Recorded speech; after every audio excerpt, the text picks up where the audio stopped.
do you call when all that you see are actors on your television singing off key? What savvy, well-versed heroes can settle this score once more with TV. Welcome, Foreman's and Kelsos, to Once More with TV, a podcast celebrating TV musical episodes from the sublime to the subprime. And definitively ranking them using every theater child's worst nightmare, math. I'm your co-host, Liza Truschel, she, her, and I'm the Turtles Happy Together apologist. And I'm your co-host, Alex Kovnatsky, he, him. And I fully, with my whole heart, believe that an extremely goofy movie is an anti-capitalist masterpiece. Oh my god, I fucking love that movie. That movie rips so hard. It is so good, and I watched it last night, and I was like, wow, this is even better than I remember it. Yeah. That movie ages like a fine wine. That is a great film. Both of those films do. I think do. It's great stuff. But that is not what we watched this time around. No. Unfortunately, we're not going to be talking about Powerline here today. We watched That 70s Show, Season 4, Episode 24, That 70s Musical, released April 30th, 2002. Liza, what's your relationship to That 70s Show? I mean, I think it's the same as any person's, which is that it was on TV. I mean, like, kids today, not to kids today, but to kids today, don't quite understand what it meant when it was like 10 p.m. and you're sitting around at your friend's house and there's nothing really on and everybody can kind of agree on That 70s Show because it's sort of the neutral ground. It's a multicam comedy. It's very much shot in the style of 70s sitcoms for the most part. And it's, you know, generally funny. Most of your friends probably like it. And so, yeah, that's really my relationship to That 70s Show is it was on TV. So I've seen probably a good deal of it, not in any kind of order. But yeah, I've probably seen a significant percentage of That 70s Show. What about you? Just truly exactly the same thing that you said. You're right that everybody has this experience that's our age. I remember actually really loving That 70s Show, too. I remember being very into it, and I couldn't tell you any episode or anything that happens over the course of that show, even though I really liked it. There are quotes I remember, like, this show did have a talent for writing some pretty, like, funny, like, quips, and I'll always remember, you know, Jackie wants Kelso to give her his coat, and she's like, I'm so cold. He's like, damn, Jackie, I can't control the weather. That gets me, like, every time. That's just really solid. And I do remember very vividly when Kelso's older brother comes and it's Luke Wilson, because I had a big crush on Luke Wilson. That does sound familiar. But yeah, Kelso's older brother briefly shows up and it's Luke Wilson, and that meant a lot to me as someone hot off the presses of Legally Blonde. You had a big crush on Luke Wilson? That feels so specific. Yeah. Yeah, it's so specific. Just like the less famous Wilson way into it. Wow. Wow. This was the show's 100th episode. Whoa. Yeah. My God, those are long seasons. Yeah. We're still only on season 4. Yeah, I think it was like 25 episode seasons, basically. And I think there was one that was 26. So it makes the 24th episode here, the 100th. It's kind of fun for them to do a musical as their 100th episode. I know everybody was kind of doing it at the time, but I appreciate that they did that. It feels celebratory when you're watching it. Definitely. And by this point, it does also feel like a well-oiled machine. Like all of these people seem to know each other very well and seem to have their shtick down, so to say. Yeah, totally. When is the last time you've seen That 70s Show before watching this episode? Yeah, I mean, it's been a while. Part of that is just that cable TV doesn't exist anymore, even though we've sort of reverse engineer existed cable TV, and now you have to own 8 streaming services in order to pay more to watch cable TV, whatever. Don't get me started. The other part of that is that, unfortunately, like certain members of this show have not aged well, and therefore it's harder to revisit. Yes, that was low-key going to be my follow-up question, is that for me, it was a little bit of a jump scare to see all these people in the same room again. It kind of colored it a little bit. Yeah, I don't think this show will ever quite be the same because of it. I think it's lost a lot of that rewatch value. Specifically, we're talking about the actor who plays Hyde, whose name is currently escaping me. Danny Masterson.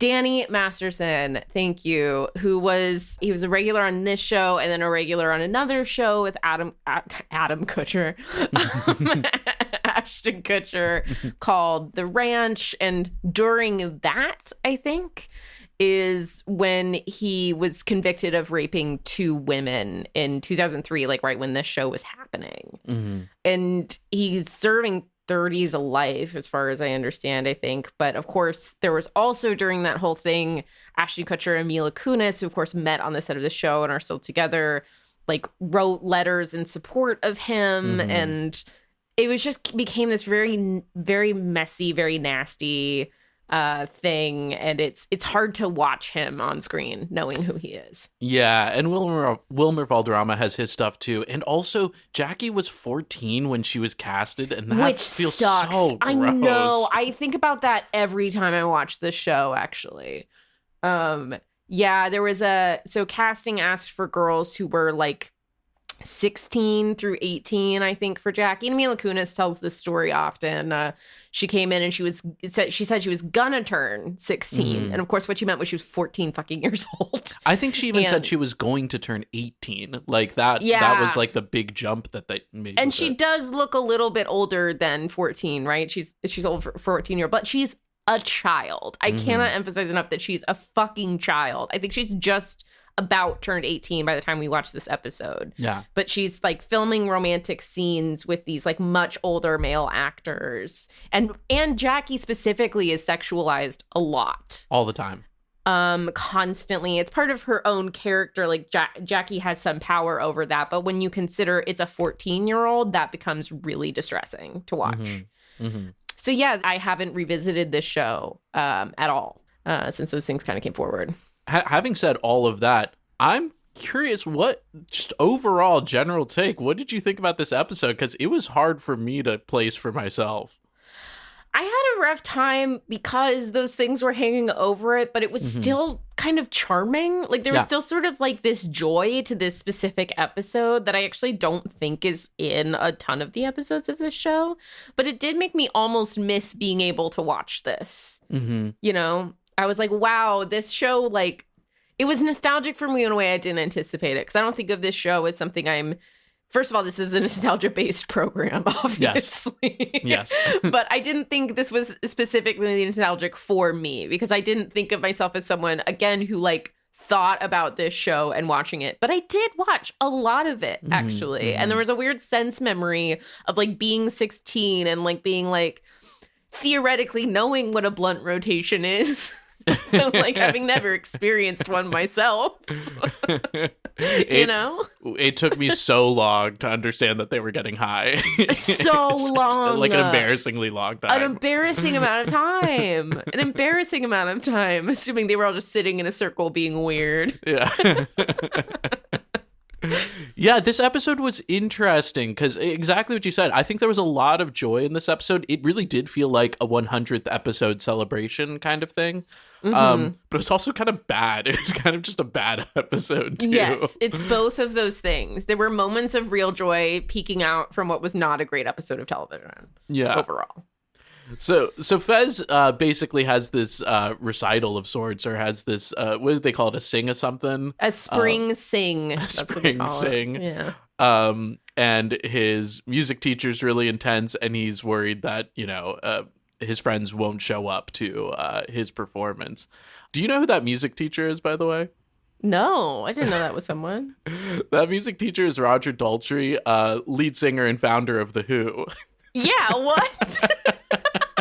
What an insane cameo to be making. It's so strange. And honestly, he does a great job. I was like... okay, it's a credit to him that I just thought he was a character actor. Yeah, I thought he was an actor. Yeah, totally. Yeah, I thought he was just an actor. I did not assume this was someone making a cameo. Of course, the big cameo on this show all the time is Leo, who is half of Cheech and Chong. Yeah. But he's in like basically every episode. It doesn't really amount to a cameo anymore. Yeah, totally. He's a series regular.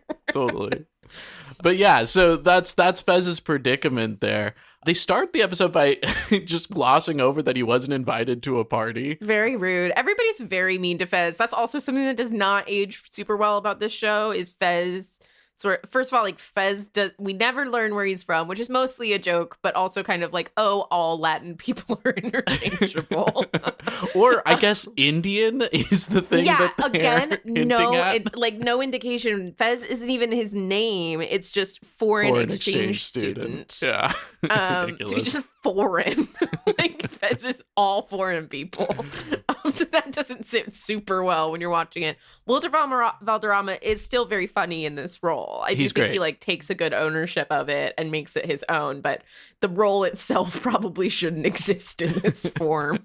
But yeah, it is also then the running joke that everybody's mean to Fez all the time. Like he is the bottom rung of this social ladder pretty constantly. And yeah, he wasn't invited to a party last night with topless girls. Again, these children are supposed to be like 16.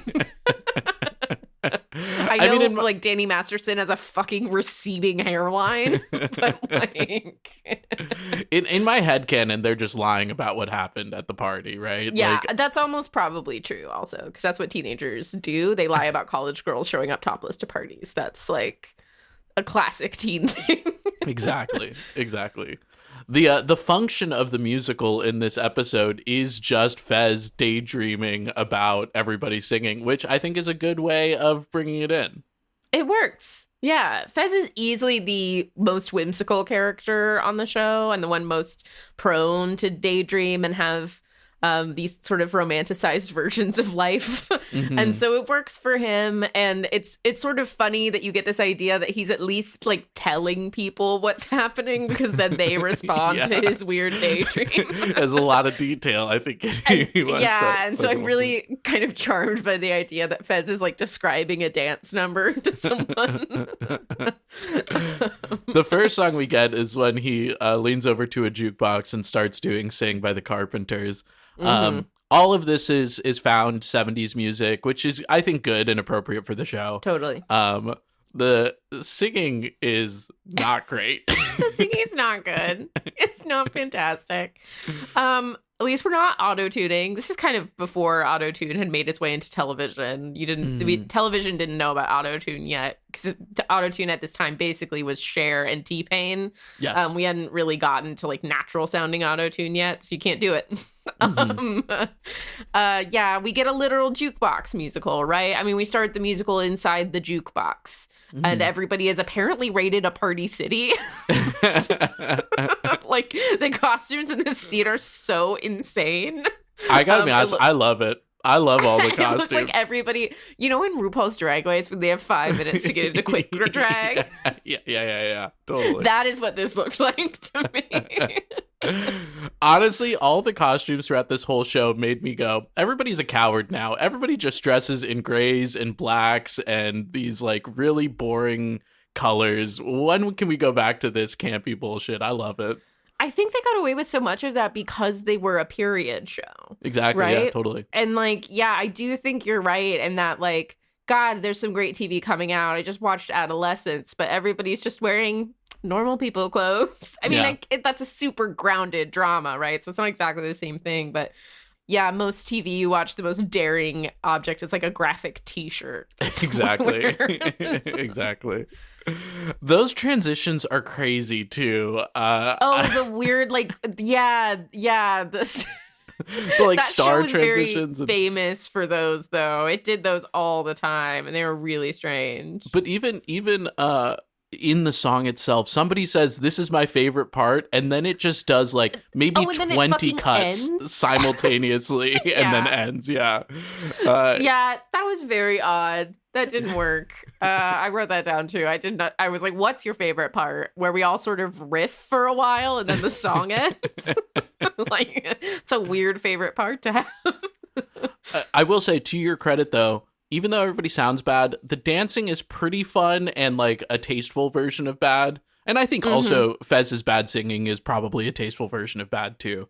But it's very in character. Yeah. Yes. And they're all really having fun, like you said. They all seem to be having a good time. Like, I do think that's what sort of redeems this episode, is it really does seem that people are having fun with this break in format.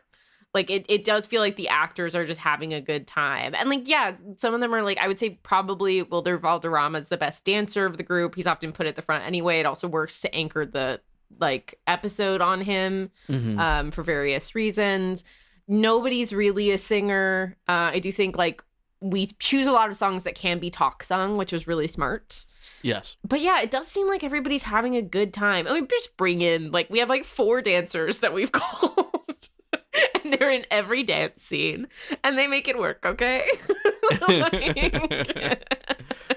And I really do like that every actor is fully in it, right? Fully in it. Nobody gets an excuse. Yeah. I think that's so evident in the next song, which is Happy Together by the Turtles. Yep. A song that is overused, and I know that, okay?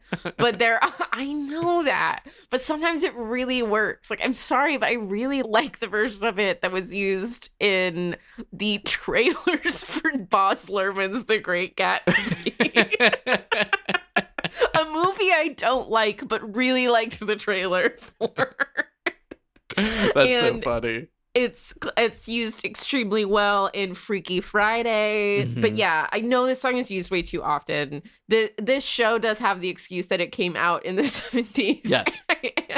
But this is a really fun rendition, if I'm honest, because this is the first time that we're incorporating Red and Kitty, who are so integral to this show. I love Deborah Jo Rupp. I think she's so brilliant in this role.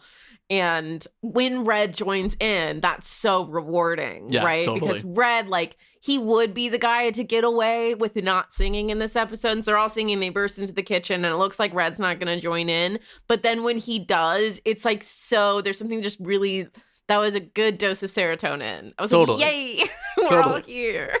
And also, probably partially the reason why you love that song is that chorus is so explosive. So to give it to Red is also pretty fun because, I mean, he's not as explosive with it, but it still gives you that oomph into the song. Yeah, he gets to start on the I can't see me, you know? That minor to major switch hits every time. It works every time. I love the little stair choreo that they have. Again, everybody's just really having fun cute. with it. Really, really cute. I will say the scene leading right up to this, but of course we get, like, Fez really only wants love. And I think that's the saddest thing about Fez's character, to be honest. It kind of hurts. But of course, like, they're all sleeping in the bed together. It's him and Eric and Hyde. And I will say the thing also that actually never sat well with me, even before we knew who Danny Masterson was, is that he's always winking. Like, he always feels like he's above the scene. And part of that's in character for Hyde, who always feels he's above things. But I'm like, in this scene specifically, where this is Fez's idealized version of you, you would be genuine. Like, stop being above the scene. Like, that was really irritating to me, to be honest. Yeah, I totally get what you mean there. Because Eric's full in, like, I love you guys. You know, like, at least, like, Topher Grace is super present. The thing that was driving me crazy is that I think everybody is singing, all the actors are singing their parts, except for some moments that I think are dubbed. I can't quite tell. It was only a little bit in this song. In later songs, it's very clear. Love Hurts is, we'll get there. Yeah, incredibly clear. But yeah, it was kind of going back and forth in this song a little bit. And I think anytime they have, like, all of them singing together, I think that's when they have a bunch of other people who are also singing, for those sure. Ba-ba-ba-ba-bas. I was like, no, we're not capable of those. They're way too full chord. But having said all that, I do think there are moments where every actor is singing at least a portion of their line, which I think is great. I think you do get at least one line from everyone. And we're always big on, like, make your cast participate. Yes. But yeah, Happy Together was, and, you know, we get into the driveway and we do a little dance and there's, like, some disco sparkle to it. And I was like, this is fun. And, like, even Bob the neighbor is here for some fucking reason. I don't know if this happened for you, Liza, but I feel like either my TV or internet connection was slowing down, or it was so shiny that the camera had trouble processing No, it was it. actually so. No, I had the exact same problem, so I rewound it, and that is the speed at which it's playing. Like, couldn't process all of that light. No, we like way dialed up the like exposure and brilliance and highlights on this, and it is so much to look at. It sort of hurts the eyes. Yeah. After that, we get Kitty's awesome line of, wow, that was very detailed, but we get the classic them smoking scene. Isn't there something that they call those scenes? I forget what it's called. I feel like there was a know. name in the fandom for what those scenes are called. I don't remember. Yeah, I can't remember either, unless it was blunt rotation.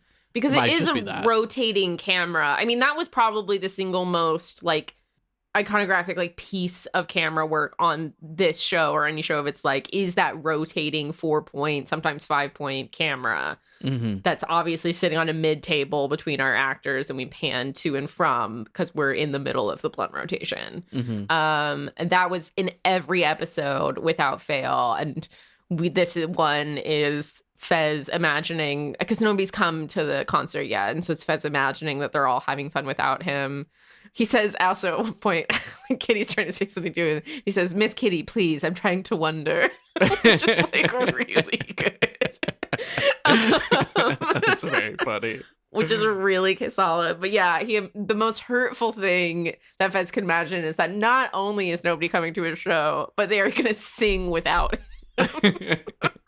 This is my nightmare, by the way. This is the recurring irrational nightmare I have, that all my friends are hanging out and making fun of me. It's a classic. And singing without you, breaking out the song without you. Can you imagine? I can confirm that me and our friends do this when you're not there. No. Like, you know what would make Alex really sad? It works every time. And it's back catalog Sondheim, and you know it. No. Or it's the Joker by Steve Miller Band, which is what they did in this one. Everybody sounds so bad in this song. Everybody sounds terrible. I don't know why they chose this key. It's not a good key for anyone in this, except for Eric's one line. Yeah. There's like one line that Topher Grace sounds good on, and the rest of it is awful. At least it's a talkie song, and I think that's what we're going for. And I just don't know if it didn't occur to us to change the key. Because it really is hard. Like, Laura Prepon's like clearly struggling. That's clearly very low in her register. But it's also really low for Danny Masterson, so it's weird to me. It's weird. It doesn't seem to be suiting anyone. But here we are, I guess. Yeah. At least, again, this is a really talky song. Like, at really least you can kind of get away with, like, mostly talking this, which is how most of them get through it. And then we have the wildest arm choreo I've ever seen. Did you see that swastika? The swastika? I was going to bring it up. The brief moment where a swastika flies across the screen. They must have seen that, right? Right? That's I don't know crazy. if they thought they could get away with it because we end on a peace sign. I don't know, man. It sucked. It was a bad look. It's really bad. Just don't go that way. Yeah, just don't do that. Just like remove that one piece of the choreo. Some symbols and some mustaches can't exist anymore. That's just the world we live in. That's the world we live in, you guys. And this was not news. Like, I couldn't believe that. Oof. Yeah, wild. And then we inexplicably like add people and like add a person in a tall hat in order to make a peace sign. This got away from us fast. Yeah, I was like, who is this chef? What is this chef doing here? What's Ratatouille doing? Remy?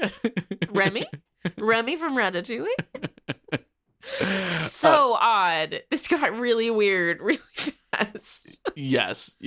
Love the song. Don't love the key. I don't love this number or version of it. No, I don't think this is a worked. low point for me. Also, this one, like, all of the other songs in this had like some sort of relevance to what was happening, and this one's just because they wanted to sing. Like, there's no like, I understand that for this scene, the motivation is sort of weak for characters because Fez is making it up. But this one felt really like we could have picked anything. Mm-hmm. Like anything could have been in this. So we could have picked a song that was like better suited to the moment, and we could have picked a song that was better suited to our singers. This, of all the song choices, felt really out of place for me. Except that I guess it's about there's a midnight toker. I mean, that's all I could connect was that it references toking. I think it's also just a popular song that is very popular clearly from the 70s, Yeah. right? I think that's mostly what it is. It's mostly what it is. But there are other really good, better songs from the 70s. Yes. Yes. I mean, this whole episode reminded me of like how much I love the 70s and that time period for music, for dancing, for all that kind of stuff. But listen, on some level, I'm glad they didn't pick a better song that I then had to listen to be butchered. Like on some level, I'm grateful for that. Well, speaking of butchering, the next song was Love Hurts. That was also tough. That was also tough. I will say also just about these two songs. These two songs both are Fez imagining what's going on without him. And I am a sucker for the way you write a character when it's another character's idea of them. Yes. And so there's a scene where they're like, guys, what about me? Or also like Eric's like, I'm still really messed up about our breakup from multiple years ago for some reason. But what about me? Yeah, what about totally. me? I just love it when, that really worked. I will say the intro to this song really worked for me, and then the song didn't work at all. It was a big letdown. I have in my notes for the Joker that everyone sounds bad except for Eric, and then the first note for Love Hurts is never mind. Eric is back to sounding bad too. Eric's back to sounding bad. We stretched him too far on this one. He was doing pretty good on Space Cowboy, but yeah. I couldn't find anything online about this, but that's not Mila Kunis singing, No, it's right? not. No, it's not. It's not. It's also not Laura Prepon, I'm pretty sure. Yes. Both of the girls are dubbing. I get the idea that Mila Kunis might have been uncomfortable singing because the only line we get from her is a very brief one during Shake Your Groove thing that's mostly talking. Yeah. And so I get and that the was idea, clearly her. Yeah, and that's clearly her. That sounds like her. So I get the idea she might not have been comfortable with it. And again, this happens a lot. These people are not hired to be singers. There's no inherent agreement when you sign a show that you're gonna agree to sing on it. Totally. That's totally okay. And they do try to make it a comedic point that she's not singing. It doesn't make any sense though. And the lip sync isn't very good. It's not good. So it just becomes weird. Yeah, there is. And then the boys aren't lip syncing. I'm almost like he should have done everyone, but also like we haven't done it up until this point at all. And maybe there's some justification of like Fez has this idealized version of Jackie where she'd sing like an angel, but then I don't know. But then why is Donna doing it too? Right? Like it just doesn't work. Yeah, it does kind of feel, I mean, I think this might not be true at all because they might have filmed this out of order, but it does feel like they really tried for the first couple and then they're like, we're running out of time. Let's get someone to dub this. It felt like we phoned this one in a bit. I got in this weird kind of, because we've talked about this before where, you know, there is a line between sounding really, really bad versus like having someone else sing to make it sound better, but then you're taking away from like the character doing their acting in that moment. And like there is some kind of line somewhere where it gets so bad that I think I would prefer someone else singing in this moment as opposed to the actual actor singing. And I feel like this was on the line on both sides of like being bad enough that you could justify having someone else, but when we did have someone else, I was still upset about it. So I feel like it was a lose-lose situation. Yeah, for this. Nobody came out of this on top. None of us were happy. Yeah. We do get some harmonies, definitely not sung by the cast, but we do get some. So, and you know, at first something. we're sort of standing around while two other people dance. But then we do start doing some dancing, and that was fun. Yeah, there's pretty much dancing in every song, which is pretty fun. Yeah, which I enjoyed. If you call what the Space Cowboy swastika dancing, yes. Yeah. Yeah. Oops. Oops. every single Lou interaction in this episode was great. And I really like him being confused about where that dude and that other dude is. I think his and that comedic girl timing is and very that good. other girl. It works. Then we get a very, very short Happy Together reprise by Fez. I don't really have much to say about this. I think it was like 2 lines or something like that. And then he melts like a Buffy villain. Yep. That's it. Done. We get a fun montage of the gang TPing a house. Have you ever TP'd a house, Liza? I was going to ask you this, my dude. I tried once. It's so hard. Oh, it's not that hard. I just have a weak throwing arm. I have TP'd a lot of houses. Wow. Fascinating. They do a very TV job of it. Like, that shit is absolutely covered in TP. There was a period of time 500 feet high. There was a period of time in high school where we TP'd our friend's house so much that he kept getting in trouble, and it actually was a pretty big strain on the friend group at one point. But it was funny how upset everybody was getting about it. That is really funny. The first time I got high, the first time I got drunk ever, sorry. We went to go fork our friend's lawn, and we thought we did such a good job. And then we drove by the next morning, and there were 4 forks in it. Just in one corner. That's so dumb. And then a box of forks sitting on the lawn. How about tabletopping? Have you ever tabletopped someone? No, I have not. Whoa. Wow. Okay. Next time we're in person, that's going to be our mission. It's going to happen. It'll happen. Tabletopping at this age does sound dangerous, but it does. I think we should do it. Worth it. The last song we get is Shake Your Groove Thing, which we alluded to earlier. Mm-hmm. One thing that I alluded to earlier, an extremely goofy movie, every single time I hear this song, I think of that scene when they're doing Shake Your Groove Thing. So everything else pales in comparison for me. Yeah, unfortunately, it's just a superior rendition. But once again, fun outfits. Everybody's having a great time. I really love Fez's black and gold whole outfit. I thought he looked great. This awesome. is my favorite number of the episode. This felt the most joyful. We have the whole cast doing choreo. We've got even our adult cast. Leo and Bob are here doing choreo with us. We're on a set. I don't know that we see it basically ever. We're outside a movie theater in Fez's mind.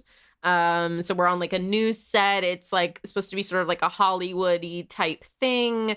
And it was just fun. This felt the most fun to me. Again, we're all in really bold costumes. These ones felt a little more intentional and a little less Party City to me. They felt a little more picked for characters. Totally. And we've got a bunch of kaleidoscope and mirroring happening. A lot of these things that were very popular in early music videos, which felt fun. Mm-hmm. So yeah, this is probably my favorite part of the episode. Yeah, and I was worried at the very start because they seemed to continue that dubbing that was happening before, and then they ditch it and everybody's actually just singing. So I'm glad that they went with that. Even though also the key for this song, I feel could have been in a better key for everybody. But I don't even know if we knew what transposing was. That's going to be my... I'm not sure we'd heard of it or felt confident. It was the 1970s. Who knew about transposing? Nobody. That was famously invented in 1980 by Ronald Reagan. No, thank you. Sorry, I literally, my brain was 1980. Think of a person. And it came up with the most unfortunate one. That tells you where my head's at recently. Yeah. We're all there. Yeah. We're all living the same reality. Yeah. But yes, that number was extremely fun and a good one to end on. And I think this especially is where it really feels hey, this is a 100th episode celebration. Totally. This part felt like a party. This felt fun. I hate that we don't get to see Fez's performance. I know. At all. I felt really robbed. Yeah. I was kind of annoyed by that. I'm always annoyed by that when that happens, when we're all building to a final performance we never get to see. But I guess Fez is happy and I should be too or something. That's what matters. And instead of seeing Fez's performance, we get to see the lead singer of The Who eat a cheeseburger. What a weird bit. Really strange. Makes a little bit more sense now that he's the lead singer of The So it's like, why this guy? Why does he get the final joke? Exactly. Yeah, I'm glad that makes more sense now. How do you feel about a stuffy British man being the villain? Oh, great. Yeah. Yep, like, that sounds right. Number one villains worldwide and in media. I mean, in Star Wars, we just decided that space was British. I mean, I do think that was distinctly intentional, right? Oh, 100%. They're an empire, they're the right? empire, like, that's the right? idea, Yeah. right? No, but like, since the beginning of time, Britain has been the enemy. They know this. Every British person I talk to knows this. Mm-hmm. I'm just waiting for Americans to come around and realize that they're 2.0. Starting, and that's very real. Yeah. And that will be true now. But for now, I can revel in Britain being the imperialist nonsense instead of, America becoming imperialist. Anyway, on that note, any last thoughts before we wrap up and score this? You know what? I think I'm ready to score this thing. Oh, you know what? I do have one more thing. I just want to mention more shows set in the Midwest. Like, this is in Wisconsin, and I feel like that is so integral to, like, part of the way these kids, especially, like, in the 70s, feel a little bit more isolated and a little bit more, like, suburban. I would just love some more Midwest-based content, to be honest. Yeah. I think it's a really rich mine. I know a lot of people from the Midwest. I mean, specifically what I want is gays in the Midwest, because those are the people I know. But I feel like there's something about a place that gets really, really cold and like is so forceful about like these like nuclear family values. And then when you get someone who doesn't fit those, what happens in the Midwest? Some more Midwestern content. I'm hungry. Yeah, I'm ready here for that too. We're definitely coastal elites, right? 100%. I want this exotic Midwest that you speak of. I mean, just more shows based in rural areas, period, right? Because we really scrubbed that a long time ago and have never really recovered from that. Yeah. More shows set in rural areas that are not based around a heinous murder. Yes, yeah. Or our One Yellowstone. Caveat. Not Yellowstone and not murder. We, the coastal elite, should decide what kind of version of this exists. Absolutely. Absolutely. Also, something we didn't talk about, the theme song is one of the best ever. A classic, dude. I sang it as I was watching this. How could I not? Yes. An absolutely classic theme song. It's also just like a charmingly low budget theme. Like the video for it is just our actors filing in and out of a car. But and it works. I do think it, like, because of the way that the people look at each other and stuff, it kind of does give good indication of like who's into who and who finds who annoying. Like, it weirdly does a lot of character establishment. I think it's a very successful intro. Yeah, and it's very joyful, and the song slaps. The song slaps. It works every time. That's why I was thinking of Wisconsin. It's like at the end, welcome Wisconsin. You know. Anyway, you ready to score this now? Yeah. Let's do it. Starting as always with our general vibe. This is an interesting one for general vibe. Has to have negative points for a swastika. Yeah, huge. I mean, I can't even believe that was on screen. And I was already watching multiple people who have had run-ins, let's say, and then a swastika shows up. Not good. Oh, not good, man. But everybody was having fun, and my enjoyment level was relatively high. I still think it gets a lot of points taken away. I feel like a 5 maybe. Yeah, for me. I was about to say, like, I think it's all of the good that it did is negated by the bad that it did, and it ends up as a neutral, I think, for me. Yeah, I think that's right. All right. We've got music next. Obviously, this is all found music, but I don't think they even really changed any of the music itself. I usually look for that, but it just sounded like the original recordings mostly. Dude, a part of me thinks that's why they didn't fucking transpose it. They had the backing track. Oh. That's part of what I'm saying. That's very funny. Yeah. I have a suspicion that we were using backing tracks and did not. That makes so much sense. Yeah. We have gone so far. We have forgotten that people could just use the backing tracks and not have somebody recompose these songs. Yeah, no, and I don't think that was in our budget or our interest. I think we just did. I think we purchased backing track rights. So I think that contributes a lot to the struggles that we were having with people's range and stuff. Like we said, the music's appropriate in that it's all period based. Yeah, I like the choices. I love all of these songs. Yeah. But, we generally don't give high scores for found music, and I'm definitely not going to give any arrangement scores based on money. Yeah, and there's not anything interesting that they did with it at all. I mean, even the harmonies that they have are just harmonies from the song. Mm-hmm. I feel like a 4. I feel like it's just below average for me. Because there's not really an effort there to do anything with it. Totally. I agree. Lyrics, kind of a similar boat. I don't even remember any lyrics being especially funny or interesting for these characters to sing. No, I think, some of them, I don't even know that we necessarily looked at the lyrics beyond the title. Mm-hmm. Like, Happy Together works because in Fez's universe, his dream is that we would all be so happy together. Mm-hmm. But like Love Hurts, like I don't really think that these teenagers can be singing that song very well. Like, I don't think that any of these lyrics we didn't take the time to match these lyrics to characters basically at all. We just picked the songs for novelty value is really what it felt like. Yeah. I don't know. Where do you place it then? Is it also a 4? Like, is it just below average? Is it just average? What are you thinking? I think it's just below average. I'm tempted to give it another 4. Yeah, just I think that feels right to me. Nothing interesting happening, but... All right, the next one we have dancing. Choreography, how difficult it is. They do a lot of dancing in this, and I pretty much like the dancing. I can't think of anything in particular that really wowed me, but I don't think they were trying to. No. And I think that's fine. No, we were really trying to keep it within the ability level of the group, which was not particularly high, but there was something very charming about that. I do think the dancing actually pretty much worked for me.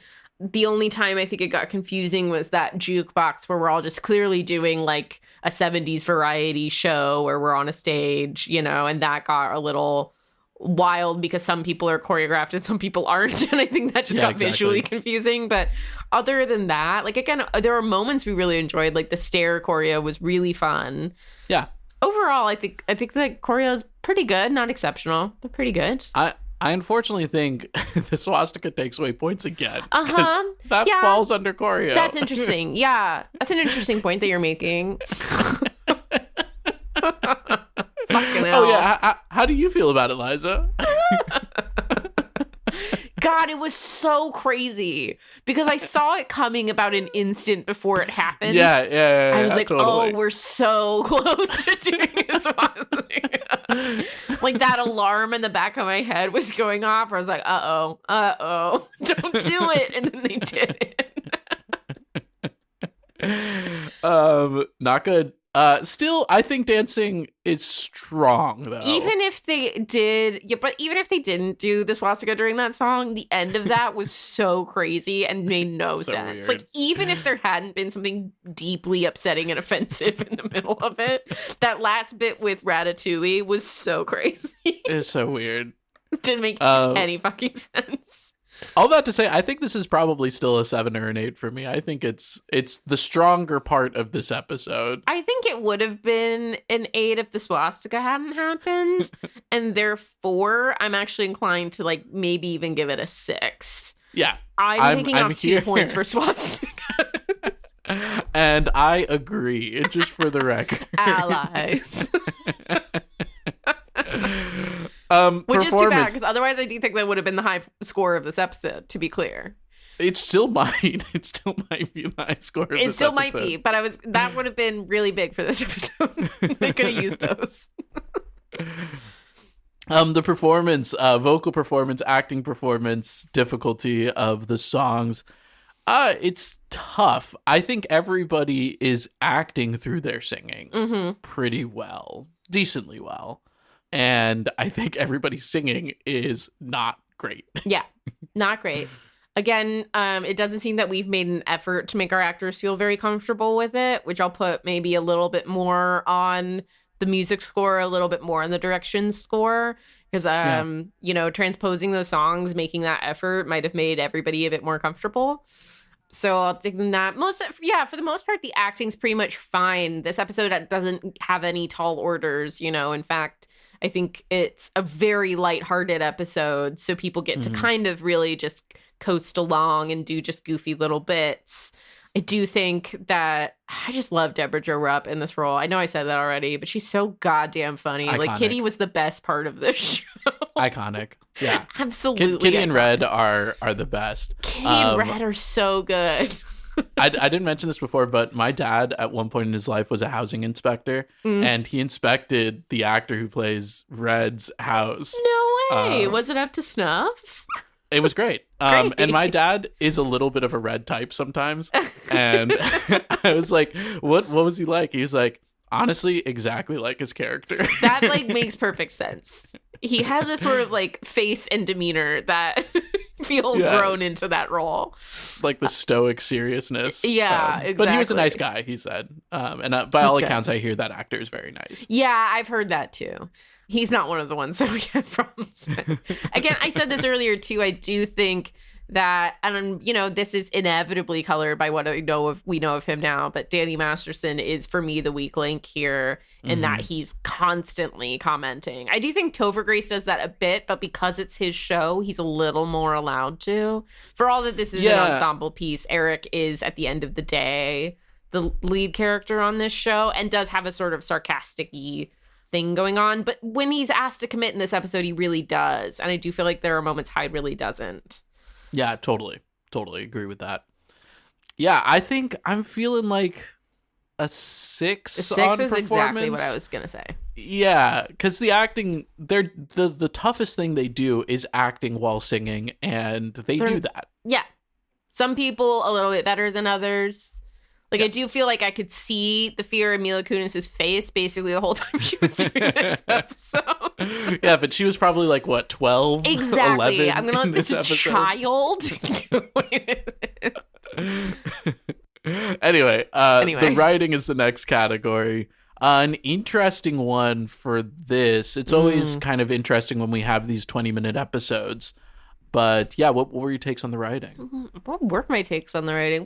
We mentioned that this show is, at the end of the day, it is funny. They are pretty good at, Miss Kitty, please, I'm trying to wonder is a really funny line to me.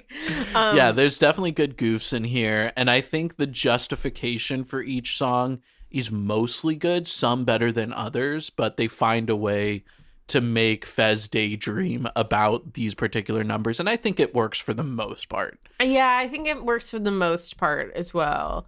I think it's not an exceptionally well written episode. I do think certain comedic beats don't quite land or go on for too long.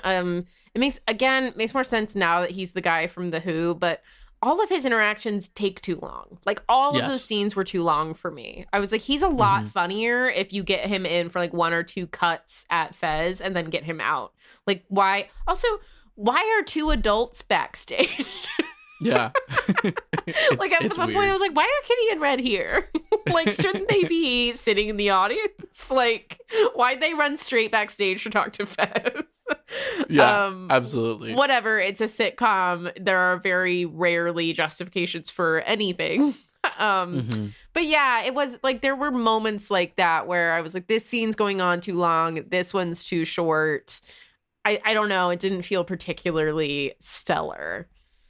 Yeah, and this probably feeds more to the commitment score, but the song economy is pretty good, which I'm realizing maybe is a subsection of a category we should think about. But, 5 songs and a very short reprise in a 22-minute episode, that's pretty good. It is pretty good. And that's something that you have to write around. But still, the writing for me is fine. Yeah. I'm feeling a 6 or a 7 on this. Yeah, I'm feeling a 6. I'm really liking 6s today for this episode. That's where it's sitting for me. Oops. Not Next as bad up as we swastika. I'm fine with that. I'm fine with Satan. Yeah, we're fine. We're fine with Satan. We're fine. Yes, Guys, we're fine with that. Yes, today, Satan. We did our Lucifer episode. This is the season of Satan. We're famously friend of the pod. Friend of the pod. Wait until you see our guest for this season. Oh my god.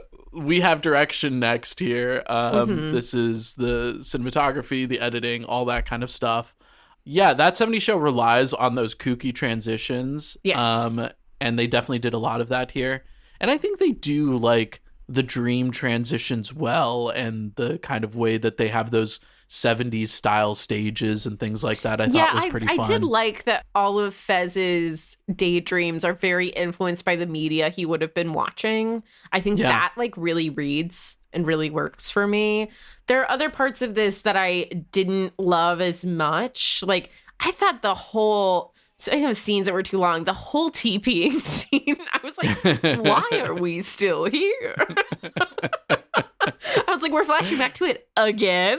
Like, see, what? This is why you were so bad at forking people, right? Yeah. You only laid down 4 forks. Well, that's the thing. I have no endurance. My stamina is 0. But yeah, I agree. There's some weird choices in here. And, yeah, because there were weird like sped up moments of that, and then slow moments of that, and then someone's like wrapped all the way up, and I was like, what is going on? Like, why is this scene so crazy? Like, there's no reason for that. Totally. Yeah, I think like, there are some fun camera movements. I like the way we move through the house during Happy Together and then out into the driveway. I thought that was a really fun, like, you got a really good sense of this continuous feeling home and set. Especially because we start in the bedroom in the moment before that scene, and then we come down the stairs. Yeah, and then you get a really great kitchen. sense of place. I thought that was really successful. And but yeah, there were other moments that were like very weird.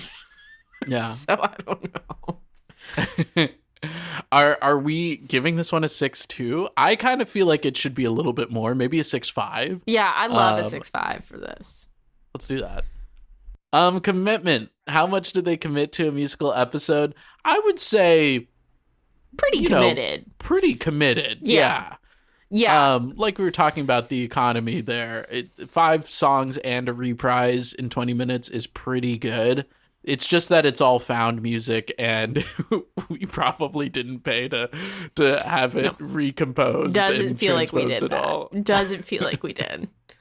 Yeah, I think those are the 2 points against it. Yeah, but points for it, again, that is really great song economy, and we've got, again, everyone participating. I know we harp on that, but it's so much more fun when you get everybody in on it. And there was something, again, like that sort of like joyful feeling comes in for me here. And that, like, we committed and we were, for the most part, felt like happy about it. Yeah. This didn't feel like something we forced most of the cast into. And we also made this our 100th episode, right? Like, that feels like commitment to me. Yeah. I this might be an 8. I think it is. I think this could be an 8. I think that's an 8. All right, the stakes. The stakes is a funny one for this. Stakes is funny. Well, like you said, first of all, 100th episode. Yeah. Right. So, we've saved it for a landmark moment for the show. Mm. We can now get syndication and we're going to make a lot more money. And now people like you and me are going to watch it because it'll be on syndication. Yep. If not for this episode, you and I would never have seen the show. Yes. And it's always hard to do it for these sitcom-y episodes that return to 0. And we've talked about that a bunch. And one thing that I fall back on is like, is this an episode that people talk about? Is this an episode that's remembered? And low-key for this, kind of no. I didn't remember that a musical episode existed. No, neither did I. And I watched this show. Yeah. Yeah, and I will say also that that 70s show, I would say about like, I mean, the number 70 is popping out, but maybe 70% of the time was a return to 0, but it sometimes wasn't. I mean, we did have shifting relationships. We did have... That's true. Like both platonic and romantic. I mean, we had real change within the show. There's like a time where like Donna moves out. Like I do remember big things for like big emotional stakes happening on this show for characters, and that did not happen in this episode. Yeah, so I'd say stakes are pretty low here for this one. Yeah, I think so too. Because did they even come to see Fez's show because they respect Fez at all? Like, was it just that they just showed up because their thing was done? I think they said they wanted to be there. And then I think them TPing the house is them showing they value Fez in some way, right? Like, that's true. This is the guy who's mean to you, so we fucked up his house. Yeah, that's a good point. That's a good point. So yeah, I'll give them that, but not much. I mean, I think it's like a 4. Yeah, I think we're returning to 4. Yeah. Okay. Okay, personal ranking. I think I've got my number. I think I've got mine too. Okay, you ready? Yeah, mine's obnoxious. Okay. 3, 2, 1. 4.5.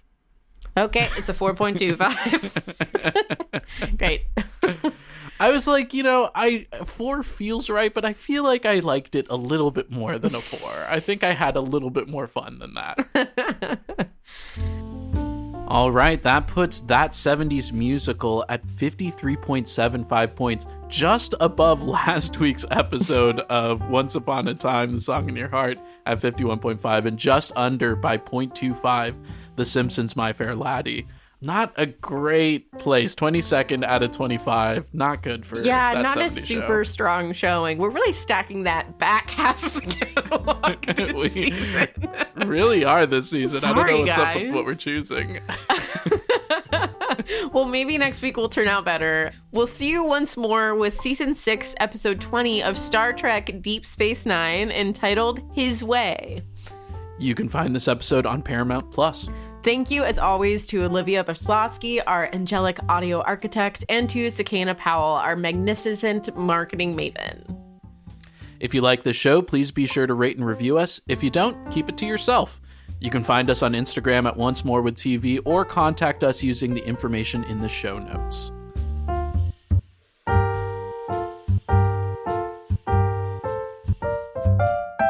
And scene.